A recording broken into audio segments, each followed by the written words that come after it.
Hello everyone, कैसे हैं आप सभी लोग। आई होप सभी लोग बहुत बढ़िया होंगे और सभी लोग एंजॉय कर रहे होंगे अपने अपने, और प्रिपरेशन तो बहुत अच्छी चल ही रही होगी। तो चलिए स्टार्ट करते हैं हमारी आज की पहली क्लास। देखिए, आप लोगों ने देखा होगा कि इस चैनल पे आपको ऑलरेडी हमारी जो ज्योग्राफी की टीचर है वो आप लोगों को इंट्रोड्यूस करा चुकी हैं कि हम जो भी मटेरियल आप लोगों के लिए लेके आ रहे हैं, जो भी हम आपको पढ़ा रहे हैं, हमारा फोकस इस वक्त मेन क्या है, सिर्फ सीटेट के ऊपर है। ठीक है। सो सीटेट में ज्योग्राफी और जो आपका हिस्ट्री है वो श्वेता मैम कवर करा रही हैं। उसके बाद जो आपका कवर कराना है पॉलिटिक्स, क्योंकि उन्होंने आपको इंट्रोडक्शन में बताया था कि जो भी बच्चे सोशल स्टडीज से देते हैं उनके पास 3 सब्जेक्ट होते हैं एसएसटी के अंदर, है ना। फर्स्ट वन हिस्ट्री, और सेकंड जियो, और थर्ड क्या होता है हमारा सिविक्स।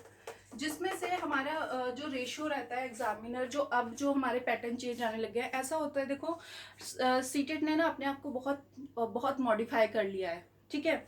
तो हम ये नहीं कह सकते कि हम प्रीवियस ईयर क्वेश्चन पेपर्स पढ़ेंगे तो हम क्लियर हो जाएंगे, या हम ये कहें कि हमारा सिर्फ हिस्ट्री और ज्योग्राफी का पोर्शन अगर हम करके चले जाए तो भी हम क्लियर हो जाए। नहीं, क्योंकि हमें नहीं पता कि जो एग्जामिनर बैठा है उसके माइंड में क्या चल रहा है, वो पेपर किस हिसाब से सेट करने वाला है ना। हम प्रीवियस ईयर से सिर्फ ये आइडिया लगा सकते हैं कि क्वेश्चन किस तरीके के आ रहे हैं, पर हम ये आइडिया नहीं लगा सकते कि जैसे कि लास्ट दिसंबर में क्या हुआ था कि बहुत ज्यादा पोर्शन जो था वो सिविक्स का था, और बहुत ही जर्नल सिविक्स उन लोगों ने उठा रखी थी। ठीक है। उसमें ज्योग्राफी का पोर्शन कम था, हिस्ट्री का ज्यादा था। तो अब धीरे धीरे क्या होने लग गया, उसके बाद एक पोर्शन आया तो उसमें हिस्ट्री का पोर्शन बहुत ज्यादा हो गया, ज्योग्राफी का कम हो गया, और सिविक्स का बिल्कुल कम हो गया। तो हम ये नहीं कह सकते कि हम कौन से सब्जेक्ट को पढ़ के जाए और कौन से सब्जेक्ट को छोड़ के जाए। तो देखिए, तैयारी तो हमें पूरी करनी है। तो उसी के लिए अब मैं आप लोगों को पढ़ाऊंगी सिविक्स।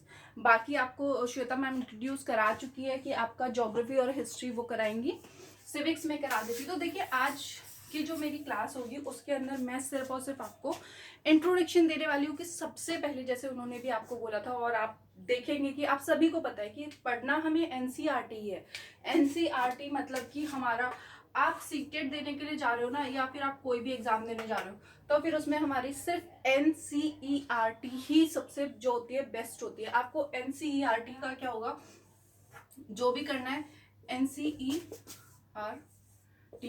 ये एक ऐसी चीज है जिसको आप पढ़े बिना कोई भी एग्जाम नहीं दे सकते। तो इसका भी मेन फोकस क्या होता है, एनसीईआरटी। उसके अलावा कुछ नहीं, आपको सिर्फ और सिर्फ एनसीईआरटी पे फोकस रखना है और अपने प्रीवियस ईयर क्वेश्चन पेपर पे। तो आज मैं आपको बताने वाली हूँ हाउ टू रीड एनसीईआरटी, कि आपको एनसीईआरटी कैसे पढ़नी है, और ये किसके लिए है, जो भी सीटेट का एग्जाम देने के लिए जा रहे हैं या जो भी आप टीचिंग एग्जाम देने के लिए जा रहे हैं। ठीक है। तो चलिए, मेरे पास अभी एक बुक है जो 6th क्लास की बुक है। ठीक है। मैं आपको इसके अंदर बताती हूँ कि आपको एनसीईआरटी किस तरीके से पढ़नी है, क्योंकि बोर्ड पे आपको वो चीज़ उतना क्लियर नहीं होंगी, तो इसीलिए मैं आप लोगों के लिए बुक लेके आई हूँ। तो देखिए, सबसे पहले, क्योंकि आपको पता है कि आप ये टीचिंग एंट्रेंस देने के लिए जा रहे हो, आपका एलिजिबिलिटी टेस्ट हो रहा है ना, तो आपको क्या करना है, आपको इस बुक में से, देखो ये बुक बनी है टीचर्स के लिए भी और बच्चों के लिए भी, तो इस बुक में से आपको क्या उठाना है, अगर आप टीचिंग के लिए एग्जाम देंगे, जाहिर सी बात है आपको क्या उठाना है, टीचिंग वाला पोर्शन जो टीचर्स के लिए। ठीक है। तो देखिए, ये हमारी 6th क्लास की बुक है। अच्छा, एक चीज और, जो भी बच्चे एनसीईआरटी प्रेफर कर रहे हैं वो प्लीज 2005 के बाद वाली करिएगा, क्योंकि हमारा, आप लोगों ने देखा होगा 2005 में जो हमारी न्यू एजुकेशन पॉलिसी बनी थी उसमें बहुत सारे चेंज हुए थे, तो हमारे एनसीएफ के अकॉर्डिंग ही क्वेश्चंस आते हैं। ठीक है। तो आपको जो भी बुक लेनी है वो आपको लेनी है 2005 की। जैसे ये मैं आपको दिखा देती हूँ, आप चेक कर सकते हो, ये बुक है 2009 की। ठीक है, यहाँ पे लिखा हुआ है 2009, तो इसका मतलब आपको जो बुक्स लेनी है वो 2005 के बाद की लेनी है। ठीक है। चलिए, मैं आपको फर्स्ट पेज से बता देती हूँ, आप लोग इस वीडियो को प्लीज ध्यान से देखिए, और आप लोगों को ऐसे ही पढ़नी है, इसके अलावा आप कुछ नहीं भी पढ़ेंगे ना तो भी आपका एग्जाम क्लियर है। चलिए देखिए, फर्स्ट जो आप लोगों का फर्स्ट पेज यहाँ पे दिया हुआ है आमुख, जिसमें डायरेक्टर से रिलेटेड कुछ कुछ चीजें दी गई हैं। तो इसमें मैंने एक आप लोगों को अंडरलाइन कर रखी है,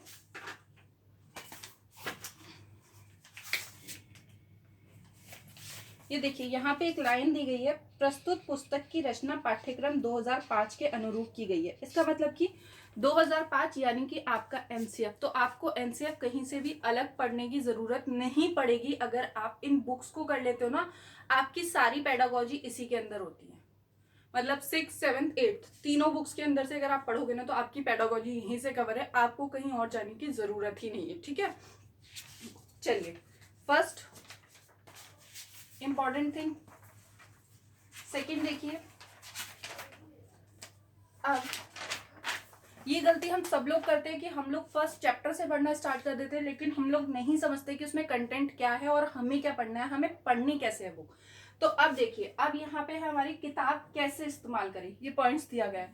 इसका मतलब ये जो टॉपिक दिया गया है टीचर्स के लिए दिया गया है ना, तो ये आप लोगों को पढ़ना है जो आपको पेडागोजी में बहुत ज्यादा हेल्प करने वाला है। और सीटेट में तो ये आपके लिए एक मंत्रा है एनसीईआरटी के अंदर, जिसको अगर आप कर लेते हैं तो आपकी पेडागोजी ऑलमोस्ट क्लियर है। ठीक है, चलिए यहाँ देखिए, मैं आपको कुछ एग्जांपल्स के साथ समझा देती हूँ। बाकी आप जो भी 6, 7, 8 हिस्ट्री, ज्योग्राफी, हिंदी, इंग्लिश, जो भी आपका सब्जेक्ट है, साइंस जो भी है, मैं ये नहीं कहती सिर्फ एसएसटी के अंदर, आपको उन सभी में ये पेजेस जरूर पढ़ के जाना है। अगर आप ये पेज पढ़ लेते हैं तो आपका पेडागोजी सेक्शन ऑलमोस्ट क्लियर है। ठीक है, चलिए स्टार्ट करते हैं। यहाँ दिया हुआ है कि किताब कैसे इस्तेमाल करें। अब दिया हुआ सामाजिक एवं राजनीतिक जीवन क्यों। सबसे पहले तो सामाजिक और राजनीतिक का पूछ ही लेते हैं, कई बार आपके पेपर में भी ये क्वेश्चन आ चुका है या आ भी सकता है अब, कि सामाजिक और राजनीतिक क्या है। ठीक है, ये नागरिक शास्त्र क्या है। तो देखिए इसमें बताया हुआ है औपनिवेशिक अतीत से पनपा हुआ विषय है।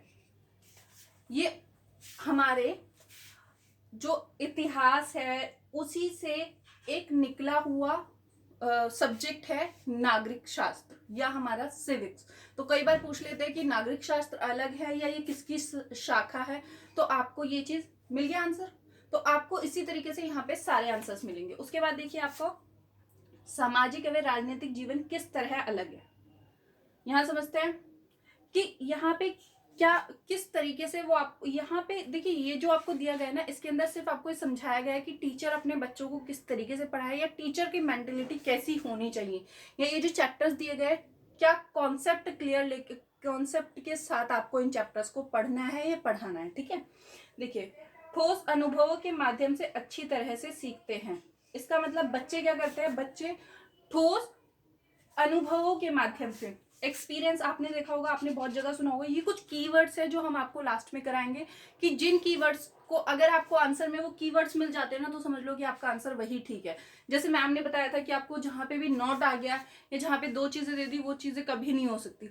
लेकिन उसी तरीके से अब मैं आपको बताऊंगी कि आपको कुछ ऐसे वर्ड्स है जैसे कि इनोवेटिव, एक्सपीरियंस, एक्सप्लोरेशन, है ना, हैंड ऑन एक्सपीरियंस, तो ये सारे आंसर्स जहां पे भी होंगे आपके आंसर्स वहीं पे करेक्ट होंगे। तो चलिए आगे चलते हैं। विचार को केंद्र रखते हुए, मतलब कि हमारे आइडियोलॉजी को क्या करना चाहिए, केंद्र रखना चाहिए। हमें किसी भी बच्चे के जो भी वो हमें व्यूज दे रहा है, जो भी वो अपना आइडिया दे रहा है, हमें उसको निग्लेक्ट नहीं करना चाहिए, हमें उसको सुनना चाहिए, हमें उसी को सेंटर मानना चाहिए। ठीक है, ये आप इसको पूरा पढ़ेंगे। ये एक छोटा सा इंट्रोडक्शन था, आप चाहेंगे तो मैं, ठीक है। अब देखिए, अब इसमें एक चीज और है, ये आपको सारे पेजेस पढ़ने हैं।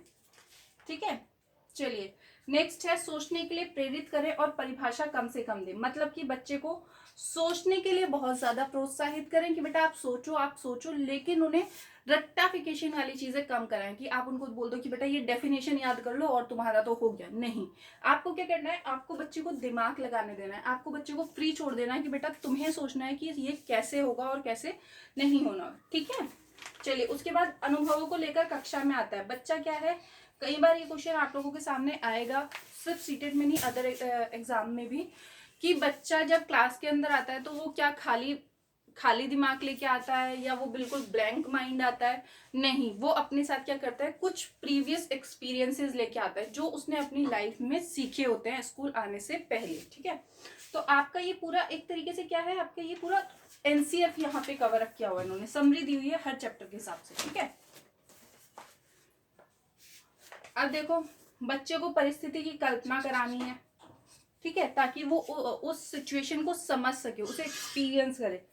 जैसे विशेष परिस्थितियों में परिस्थितियों से उठने वाले मुद्दों पर प्रतिक्रिया की मांग करते हैं, कि आप जो भी आपके सामने अगर कोई ऐसा इंसिडेंट हो जाता है तो आप उस वक्त पे क्या करेंगे, आप उस सिचुएशन से कैसे निकलेंगे। इस तरीके की कुछ एक्टिविटीज हमें बच्चों के साथ करते रहने चाहिए। ठीक है, फिर प्रश्न शिक्षकों को समझाने में मदद करेंगे कि विद्यार्थियों, अब ये जो भी हम क्वेश्चंस कर रहे हैं बच्चों से, ये क्या करते हैं, ये हमें एक्सपीरियंस, ये हमारे लिए इजी हो जाते हैं टीचर्स के लिए, क्योंकि हमें ये पता चल जाता है, हम ये एनालाइज कर पाते हैं कि बच्चा कितना हमारी बातों को समझ रहा है और बच्चा कितना अटेंटिव है क्लास के अंदर, उसका कितना अटेंशन है हमारी तरफ या हमारे कंटेंट की तरफ। ठीक है, फिर उसके बाद इसमें कथाओं का प्रयोग के बारे में इसमें बात करी गई है। तो हमें क्यों करना चाहिए इसका उपयोग? इस्तेमाल से विद्यार्थी चर्चा अवय अंतर्गत बढ़ाने के लिए किया जाना चाहिए। ठीक है, अपने आप को कहानी के साथ ज्यादा से ज्यादा जोड़ पाते हैं। जब भी हम बच्चे को स्टोरी सुनाते हैं, आपने देखा होगा जब भी हम छोटी क्लासेस के बच्चों को पढ़ाते हैं तो हम उन्हें स्टोरी समझाते हैं। उससे क्या होता है कि उनको ऐसा लगता है कि हम उस स्टोरी में घुस गए हैं, वो कनेक्ट हमारी लाइफ से कहीं ना कहीं हो रही है। ठीक है, अब लिखते समय हमें क्या करना चाहिए? जब हम बच्चों को लिखने के लिए हमें जब कथाएं दें तो उस वक्त क्या होता है, बच्चे ज्यादा से ज्यादा सृजनात्मक मतलब क्या होता है, क्रिएटिव माइंड उनका चलता है कि हम ऐसे नहीं ऐसे कर सकते, वो सिचुएशन को खुद से रिलेट करने लगते हैं ना, तो वो सृजनात्मक हो जाते हैं। ठीक है, अब देखिए छवियों का उपयोग, वो किस तरीके से अपनी छवियां जो होती है उनका उपयोग करते हैं। पाठ्यक्रम की तरह पाठ के अभिन्न अंग, और यह उम्मीद की जाती है कि पाठ्यक्रम को समझते समय, मतलब कि अब यहाँ पे हमें बहुत ज्यादा ड्रॉ का इस्तेमाल करना चाहिए, चित्रों का इस्तेमाल करना चाहिए, जिससे बच्चे जो होते हैं रुचि के साथ पढ़ते हैं, बहुत ज्यादा इंटरेस्ट लेके पढ़ते हैं और उसे कॉन्सेप्ट को क्लियर करते हैं। ठीक है, अब देखिए यहाँ पे भाषा में ये जेंडर वाला आपका जो है ये बहुत इंपॉर्टेंट टॉपिक है, इसमें से आपके हर बार कहीं ना कहीं क्वेश्चंस आते हैं। तो देखिए इसमें इन्होंने बताया हुआ है कि हमने यहाँ पे एक वर्ड साथी का इस्तेमाल किया हुआ है। ठीक है, अब साथी क्या है, ना तो स्त्रीलिंग के लिए आता है और ना ही पुल्लिंग के लिए आता है, मतलब कि ये हम दोनों के लिए यूज कर सकते हैं। आप इसको स्पेसिफाई नहीं कर सकते कि ये सिर्फ लड़की के लिए या फिर ये लड़के के लिए। तो यहाँ पे जो वर्ड दिया गया है ये जेंडर बायसनेस को कम करने के लिए दिया गया है कि कहीं पे भी ये ना लगे, क्योंकि अब से पहले की जो बुक्स थी 2005 से पहले की, उसमें क्या होता था कि लड़कों के ऊपर ज्यादा एम्फोसाइज किया जाता था, लड़कियों के ऊपर कम एम्फोसाइज किया जाता था। तो अब वो चीज यहाँ पे हटा दी गई है, तो इस बुक में आपको कहीं पे भी नहीं लगेगा कि यहाँ पे कहीं पे जेंडर बायसनेस हो रही है। ठीक है, तो आज के लिए इतना ही। अभी मैंने आपको ये सिर्फ एक इंट्रोडक्शन वीडियो बनाया है आप लोगों के लिए। तो आपको 6, 7, 8 ये तीनों क्लास के ये पहले के पेजेस कवर करने हैं, उसके बाद से हम अपने कंटेंट की तरफ बढ़ते हैं। तो ये आपका सारा जो है पेडागोजी का सेशन होगा। ठीक है, चलिए थैंक यू सो मच, मिलते हैं अपनी नेक्स्ट क्लास में फर्स्ट चैप्टर के साथ।